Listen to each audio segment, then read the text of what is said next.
7. Ang gintong panahon ng mga manunulat noong panahon ng Amerikano ay batid sa uring. A. Sanaysay. B. Nobela. C. Panulaan. D. Maikling kwento.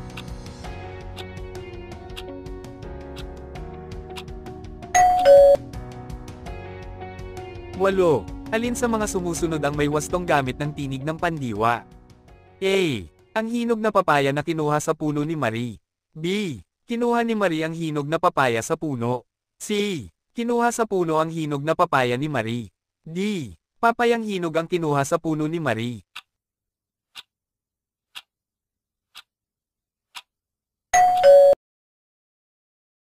Siyam. Ang gamit o function ng wika ay upang manatili ang pakikipagkapwa-tao ay A. Interaksyonal. B. Instrumental. C. Representasyonal. D.